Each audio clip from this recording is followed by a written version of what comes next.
노페인 노게인처럼 강한 치료를 하면 약간의 부작용은 있지만 그만큼 뛰어난 효과를 얻을 수 있습니다. 안녕하세요. 피부과 전문의 이상주입니다. 몸매 관리에 늘 신경을 쓰는 사람이라도 여름이 다가오면 마음이 더욱 조급해집니다. 다이어트로 날씬한 몸매를 되찾았다 하더라도 긴 옷으로 몸을 가릴 수 없는 무더운 여름에는 허벅지나 종아리 튼살 자국이 남아있어 치마나 반바지를 입지 못하는 분들이 많이들 계십니다. 튼살은 초기에는 붉은 선으로 나타나고 점차 하얀색으로 변하며 피부가 울퉁불퉁한 자국을 남기게 되는데요. 오늘은 튼살로 고민하는 분들에게 도움이 될 만한 내용에 대해서 알려드리도록 하겠습니다. 일반적으로 튼살은 짧은 시간 내에 살이 찌거나 아니면 성장이 일어나는 경우에 튼살이 생깁니다. 하지만 체형의 변화 없이도 튼살은 생기는 경우가 있습니다. 일반적으로 튼살과 가장 관계 있는 것은 스테로이드 호르몬과 연관이 있습니다. 따라서 스테로이드 호르몬을 과다하게 복용하거나 아니면 내분비 질환이 있는 경우, 또 몸 안에 스테로이드 호르몬의 용량이 조금 올라가는 경우에는 체형에 큰 변화 없이도 튼살이 생기는 경우가 있습니다.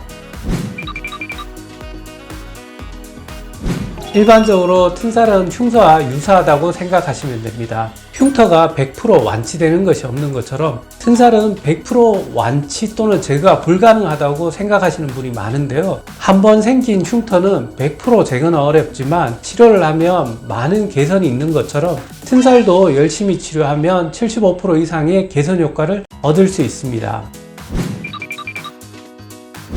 일반적으로 튼살 치료에는 연고와 카복시 세라피, 필링, 레이저 등이 있는데 최근에는 레이저가 각광을 받습니다. 레이저가 가장 부작용이 적고 효과적인 치료이기 때문에 튼살 치료에 많이 사용됩니다. 튼살 치료에 효과적인 레이저는 여러 가지가 있지만 튼살의 상태에 맞게 치료하는 것이 가장 중요합니다. 붉은 튼살인 경우에는 붉은 흉터를 치료하는 레이저인 V빔 퍼펙터와 같은 레이저를 사용하면 튼살이 진행되는 것을 막고 일정 부분 이전의 정상 피부로 돌릴 수도 있습니다. 붉은 튼살이 흰살 튼살로 넘어가는 경우에는 예방의 목적보다는 튼살을 재생시키는 치료가 필요한데요. 과거에는 프랙셔널 레이저 중에 대표적인 프락셀도 많이 쓰였고 울트라 펄스 레이저와 같은 것도 많이 사용되고 있습니다. 프락셀보다 울트라 펄스는 효과가 강하기 때문에 튼살 치료에도 프락셀보다는 울트라 펄스 앙코르 레이저가 더 효과적인 것으로 알려져 있습니다. 노페인 노게인처럼 강한 치료를 하면 약간의 부작용은 있지만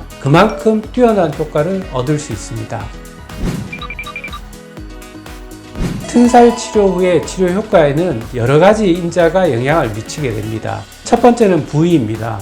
부위는 일반적으로 몸의 위쪽으로 갈수록 효과가 좋은 것으로 알려져 있습니다. 따라서 다리보다는 몸보다는 팔 쪽이 효과가 좋은 것으로 되어 있습니다. 그리고 튼살 치료 효과에 영향을 미치는 것 중에 가장 큰 것은 튼살의 사이즈입니다.